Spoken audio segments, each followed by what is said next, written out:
नमस्कार, बहुत स्वागत है आप सभी का हमारा मध्य प्रदेश में। मैं हूं आपके साथ चेतन पाठक। खबरों की शुरुआत करेंगे। मध्य प्रदेश के मुख्यमंत्री शिवराज सिंह चौहान बालाघाट जिले के मलाज खंड में पहुंचे, जहां उन्होंने प्रगति मैदान में लाडली बहना सम्मेलन में महिलाओं से संवाद कर पात्र महिलाओं के घर जाकर उन्हें लाडली बहना योजना की स्वीकृति पत्रों का वितरण किया। वहीं आयोजित कार्यक्रम में 207 करोड़ 71 लाख रुपए के विकास कार्यों का लोकार्पण और भूमि पूजन करने के साथ ही सीएम ने सामाजिक न्याय विभाग की ओर से 58 दिव्यांगों को मोटराइज्ड ट्राइसाइकिल का वितरण भी किया।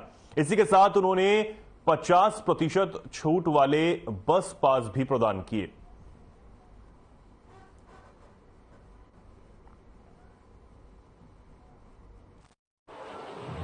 अनेकों बेटे और बेटियां हैं जिनके मेडिकल कॉलेज, इंजीनियरिंग कॉलेज की फीस भर रहे हैं, IIM में जिनको हम पढ़ा रहे हैं।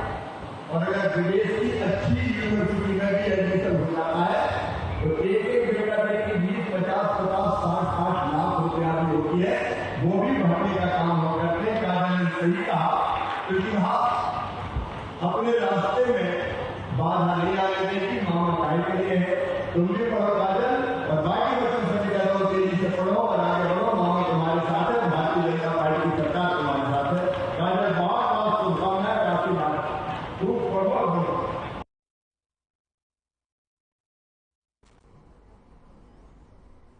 दमोह स्कूल केस में पीएफआई से संबंध या टेरर फंडिंग मामले में गृह मंत्री डॉक्टर नरोत्तम मिश्रा ने दमोह की गंगा यमुना स्कूल के संबंध में पुलिस को निर्देश दिए हैं कि मामले पर प्रकरण दर्ज कर कार्रवाई की जाए। साथ ही गृह मंत्री ने कांग्रेस पर निशाना साधते हुए कहा कि कर्नाटक में कांग्रेस ने हद कर दी है। चुनाव में बिजली बिल माफ करने का वादा किया और जीतने के बाद बिजली के दाम बढ़ा दिए। कांग्रेस के लिए ये कर्नाटक में ये कांग्रेस जो बिजली माफी की बातें करती थी और बिजली के बिल बढ़ा दिए, इससे ज्यादा देश की जनता को समझने के लिए कोई बात हो नहीं सकती और इससे ज्यादा निंदा की कोई बात नहीं हो सकती। लगातार जनता को धोखा देना, किसान को धोखा देना, नौजवान को धोखा देना। आप कल्पना करें, मध्य प्रदेश में यही बात राहुल गांधी जी कह गए थे 2 लाख का 10 दिन में कर्जा माफ, नहीं तो मुख्यमंत्री बदल देंगे। ना 2 लाख रुपए माफ हुए, ना मुख्यमंत्री बदला। यही स्थिति नौजवान के बेरोजगारी भत्ते की थी, यही कन्यादान के विवाद की। यह भी कहा था कि अपने लिखित में जो इनके घोषणा पत्र था उसमें स्पष्ट रूप से वचन पत्र में डीजल पेट्रोल की कीमत कम करने का कहा और नहीं करा। ये सब चिंता और निंदा की चीजें होती जा रही हैं देश की जनता के साथ में। और कर्नाटक में तो हद कर दी, बिजली के दाम बढ़ा दिए उल्टे।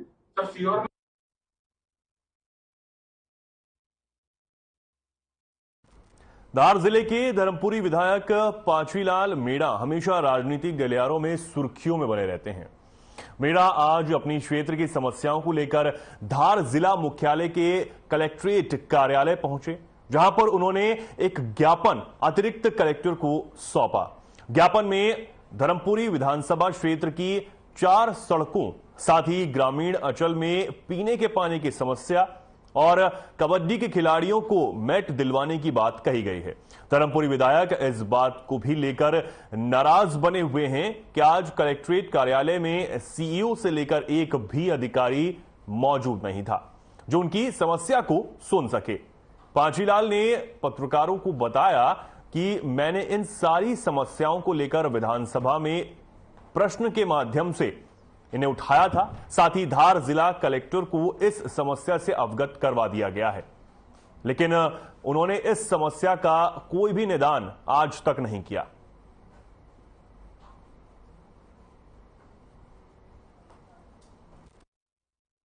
के ग्राम कठोरिया, गुलवा, डिगलाई से रानीपुरा रोड और बड़ौदा से बिलोदा रोड, 3-4 रोड जो है बार बार हमने उठाए। अब 15 दिन बाद पानी आ जाएगा।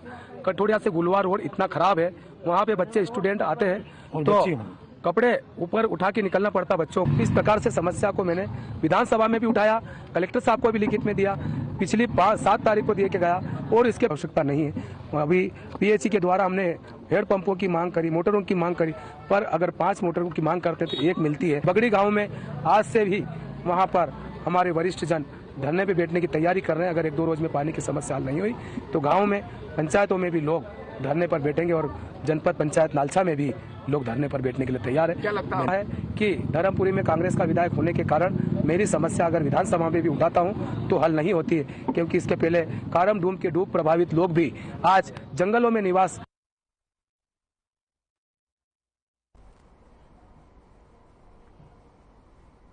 इंदौर के पास महू में एक पति ने अपनी पत्नी की बड़ी ही बेरहमी से चाकुओं से गला रेतकर हत्या कर दी और पति ने खुद को भी घायल कर लिया।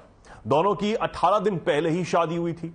मौके पर पहुंची पुलिस ने पत्नी के शव को पोस्टमार्टम के लिए अस्पताल भेज दिया है। वहीं घायल पति को इलाज के लिए अस्पताल में भर्ती करवा दिया गया है। बताया जा रहा है कि आरोपी पति पीथमपुर की एक फैक्ट्री में काम करता है और वो शादी नहीं करना चाहता था। पुलिस ने हत्या का मामला दर्ज कर जांच शुरू कर दी है।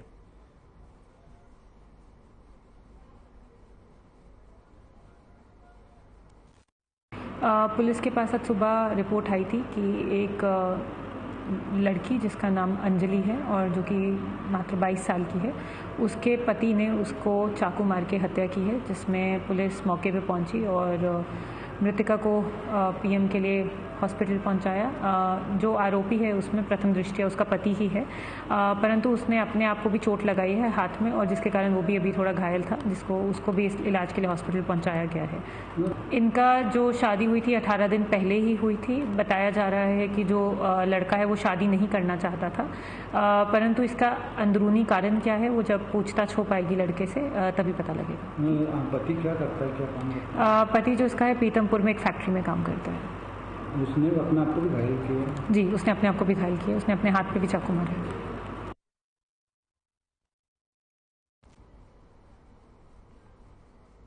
प्रदेश के मुख्यमंत्री शिवराज सिंह चौहान बेहर विधानसभा के ताम्रनगरी मलाजखंड में पहुंचे, जहां मुख्यमंत्री लाडली बहना सम्मेलन, भूमि पूजन, लोकार्पण और हितलाभ वितरण कार्यक्रम में भारी संख्या में महिलाएं कार्यक्रम में मौजूद रहीं। निर्धारित समय के मुताबिक हेलीकॉप्टर से मध्य प्रदेश के मुख्यमंत्री शिवराज सिंह चौहान का मलाजखंड के मैदान में आगमन हुआ। मुख्यमंत्री को सुनने के लिए दूर दूर से भारी संख्या में जनसैलाब यहां उमड़ा।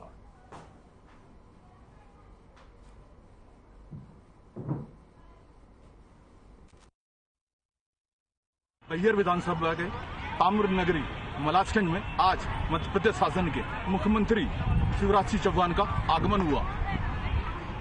लाडली बहना सम्मेलन, भूमि पूजन, लोकार्पण तथा हितलाभ वितरण कार्यक्रम आज यहां पर संपन्न हुआ। इस आयोजन में भारी संख्या में महिलाएं यहां पर मौजूद थी। ऐसा प्रतीक हो रहा था कि सभी बहना पुनः अपने भाई को आशीर्वाद देने के लिए यहां पर भारी संख्या में मौजूद है। पूरा मलाजखंड, पूरा महगांव बैनर पोस्टर से पटे हुए थे। इस आयोजन में भारी संख्या में महिला पुरुष मौजूद रहे।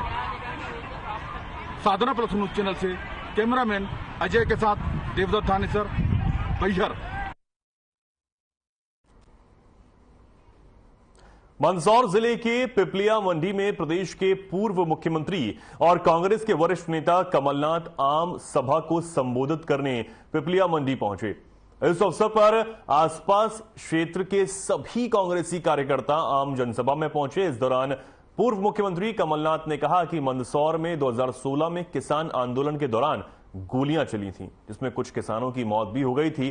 6 जून को हुई इस घटना को पूर्व मुख्यमंत्री कमलनाथ ने पिपलिया मंडी में आम जनसभा के दौरान लोगों को याद दिलाया। साथ ही उन्होंने कहा कि मध्य प्रदेश की अर्थव्यवस्था कृषि से चलती है। 70% कृषि पर आधारित इस अर्थव्यवस्था का बीजेपी की सरकार में बुरा हाल हुआ है।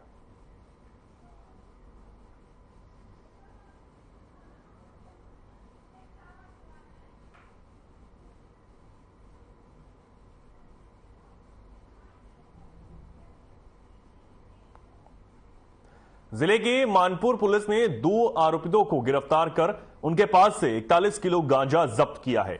ये गांजा 40 अलग अलग पैकेट्स में बांधकर एक बोरी में रखा गया था और मोटरसाइकिल से परिवहन किया जा रहा था। टीआई सुंदरेश मरावी ने बताया कि आरोपितों में सुखविंदर बेगा पिता रामकुमार बेगा उम्र 18 साल और श्यामलाल बेगा पिता मनीराम बेगा उम्र 45 साल दोनों निवासी ग्राम कछवा थाना मानपुर शामिल हैं।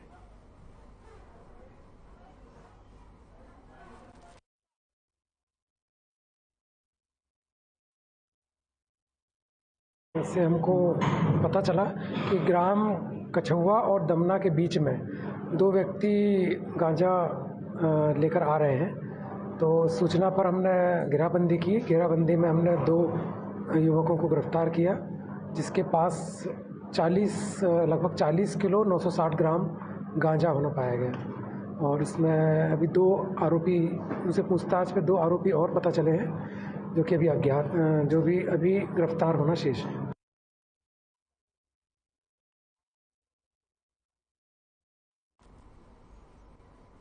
अब खबर भिंड से है, जहां पुलिस को बड़ी सफलता हाथ लगी है। पुलिस ने क्षेत्र में ताबड़तोड़ चोरी की वारदात को अंजाम देने वाले चोरों को गिरफ्तार किया है। चोर की निशानदेही पर सोने चांदी के जेवर, जिनकी कीमत 24 लाख रुपए बताई जा रही है, उन्हें सहित चोर में प्रयुक्त होने वाले औजारों को भी जब्त कर लिया है। आरोपित ने लाहार क्षेत्र में मजिस्ट्रेट के शिक्षक भाई सहित 13 और जालौन में 3 चोरी करना स्वीकार भी किया है। चोरी का माल खरीदने वाले 3 ज्वेलर्स को भी गिरफ्तार कर लिया गया है।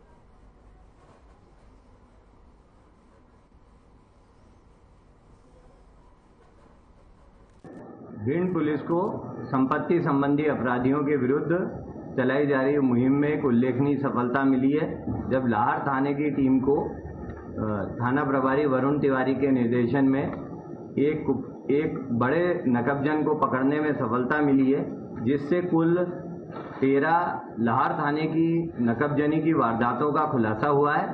साथ ही जो आरोपी है उसने जालौन में भी 3 वारदात करना कबूल किया है। अभी उससे पूछताछ जारी है।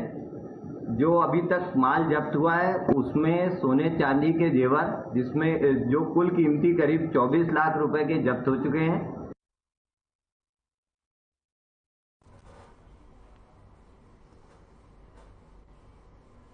महाकाल मार्ग चौड़ीकरण के विरोध में दुकान और होटल मालिकों ने कारोबार बंद कर दिया है और काले झंडे लगाकर विरोध प्रदर्शन किया। नाराज लोगों का कहना था कि अगर चौड़ीकरण किया गया तो हम आत्मदाह करने पर मजबूर हो जाएंगे। बता दें कि नगर निगम द्वारा महाकाल मार्ग का चौड़ीकरण किया जा रहा है और इसे लेकर महाकाल मंदिर के सामने दोनों ओर स्थित भवन मालिकों के अलावा दुकान और होटल संचालकों को नोटिस देकर 3 दिनों में भवन और दुकान खाली करने का समय दिया गया है। इसके विरोध में क्षत्रिय रहवासी और दुकान होटल संचालक लामबंद हो गए हैं।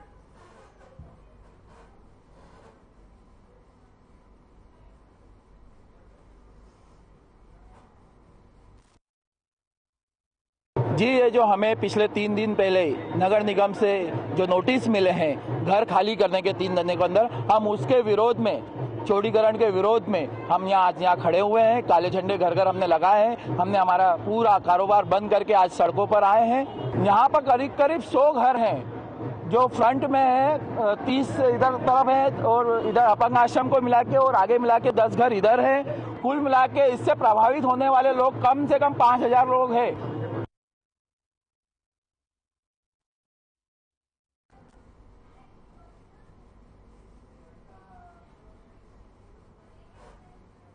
इंदौर के खजराना थाना क्षेत्र के एक कबाड़ी की दुकान में अचानक आग लगने से इलाके में अफरा तफरी का माहौल बना दिया। वहीं सूचना पर खजराना थाने की पुलिस टीम और फायर ब्रिगेड समय पर मौके पर पहुंची और भारी मशक्कत के बाद किसी तरह आग पर काबू पा लिया गया। गनीमत रही कि सघन बस्ती में हुई इस आगजनी से घटना से कोई जनहानि नहीं हुई है।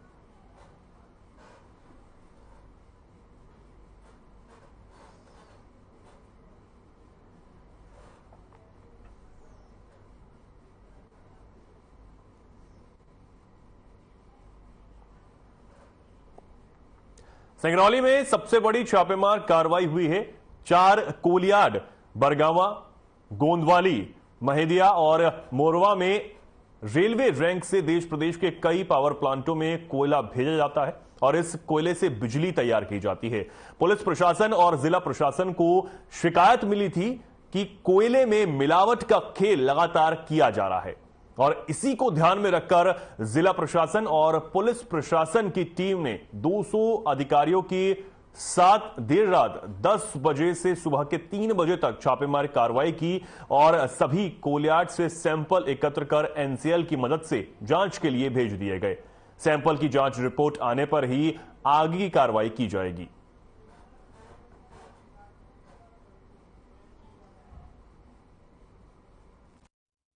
और अभी सैंपलिंग की कार्रवाई की गई है। सैंपलिंग की कार्रवाई करने के बाद उसको सीज करके जो है माइनिंग की टीम के द्वारा जो है एनसीएल को भेजा जा रहा है और अगर उसमें मिक्सिंग की शिकायत पाई जाती है, उसमें मिक्सिंग होती है, तो उसके बाद जो भी संबंधित फर्म है, जो भी क्रेता फर्म है और जो भी उसमें धाराएं आकर्षित होती हैं, उनके द्वारा जो कंप्लेन की जाएगी, तो उसमें जो चाहे वो चोरी की धाराएं हों, चाहे 420 की धाराएं हों, तो उन सब में जो है पुलिस कार्रवाई।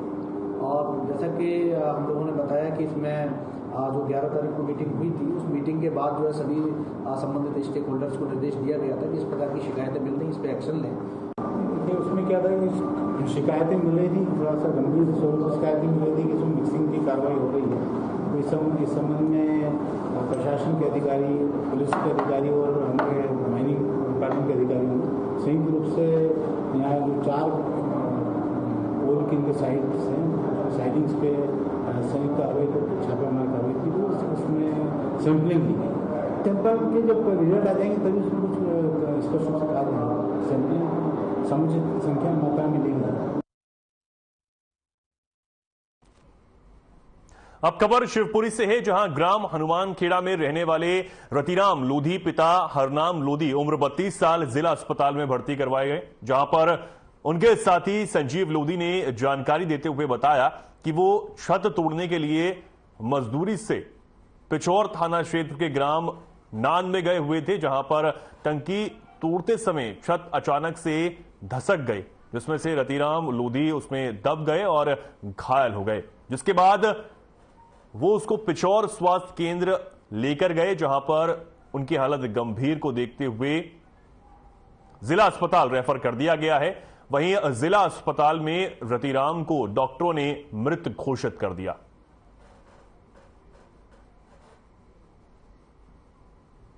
वो टंकी तोड़ रहे थे ना पानी की, तो उससे दब गए, छत धसक गई। हाँ। किसके यहाँ कर रहे थे मजदूरी और कहाँ कर रहे थे? ठेकेदार था ना। क्या नाम है ठेकेदार का? पता नहीं, मेरे को मोबाइल ने पता नहीं। आप भी वहीं मजदूरी कर रहे थे? हाँ। फिर क्या हुआ छत धसकने के बाद? उसके नीचे दब गए। हाँ। तो फिर किसने निकाला इनको? हमें और उन्होंने निकाला। फिर ले गया अस्पताल में। पिछोर लेके गए? हाँ, पिछोर लेके गए, यहाँ ले आए।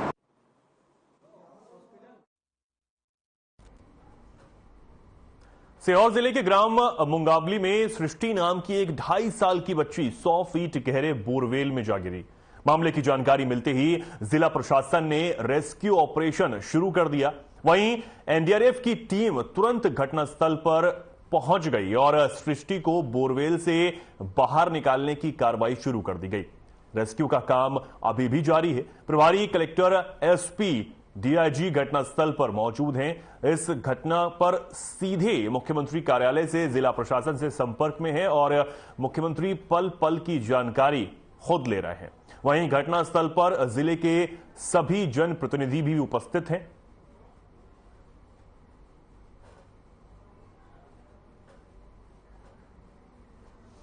घटनास्थल पे जीरो रिपोर्ट से हम विधायक जी सीहोर से बात कर रहे हैं। सर, क्या आप लोग रहे थे अभी, क्या कंडीशन बन रही है? इंस्पेक्टर हमारी टीम नीचे पहुंच चुकी है। 9 फीट और खुलना है, इसके बाद देखते हैं भगवान बच्ची को सुरक्षित रखें। सर, प्रयास प्रशासन द्वारा हम लोग भी देख रहे हैं पिछले 7 टीम आपके सामने लगी है, आपके गाड़ियाँ यहाँ लगी है, प्लेन लगी है। बस प्रार्थना करते हैं बच्चे सुरक्षित रहें। निरंतर आपकी मुख्यमंत्री जी भी इस घटना पर माननीय मुख्यमंत्री जी देते हैं। कई बार आते हैं, ग्वालियर में हैं वो, और लाइन से हमने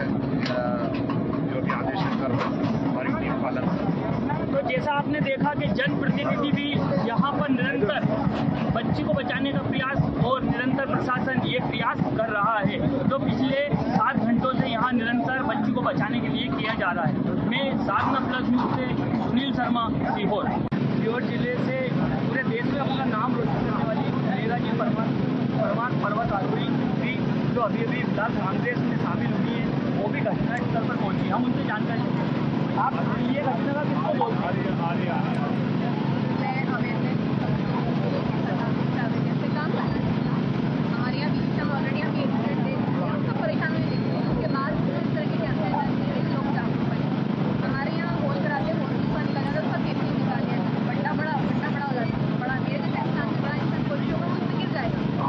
प्रशासन अपना काम बाखूबी कर रहा है, आप क्या कहना चाहेंगे? प्रशासन काम कर रहा है, पर यहाँ काली मिट्टी और बुरा नहीं है, यहाँ बड़े बड़े पत्थर ये घूमने में समय लगा, चीज हो रही है, बच्ची अंदर है। मैं बाहर से मैंने देखा कि ऑक्सीजन यदि प्रॉपर नहीं मिलती तो कितना पैनिक होता है, कहीं ना कहीं वो छोटी बच्ची की पैनिक होती है, ऑक्सीजन मिले तो दिमाग में प्रॉब्लम और नहीं करना लेट होता जा रहा है और सर। इस समय हम उपस्थित हैं विधानसभा सीहोर के मुंगावली गांव में, जहां पर एक 2.5 साल की बच्ची सृष्टि एक खुले बोरवेल में गिर गई है, जहां पिछले निरंतर 6 से 7 घंटों से उसे बचाने का प्रयास प्रशासन द्वारा किया जा रहा है। अभी तक प्रशासन को कोई भी सफलता हाथ नहीं लगी है। जैसा कि हमारा कैमरामैन बताएंगे कि निरंतर ये प्रयास किया जा रहा है बच्ची को बचाने का। जिले का प्रशासन इस समय इस घटना पर यहाँ उपस्थित है। मुख्यमंत्री कार्यालय से सीधे जिला प्रशासन टच में है, जो निरंतर उनको रिपोर्ट कर रहा है। यहाँ पर टीम वर्क कर रही है, लेकिन पिछले 7 घंटों से अभी तक बच्ची बोरवेल में फंसी हुई है। देखते हैं आगे क्या होता है। निरंतर हमारा कवरेज देखने के लिए जुड़िए। नेशनल साधना प्लस न्यूज सीहोर से मैं सुनील शर्मा, सीहोर।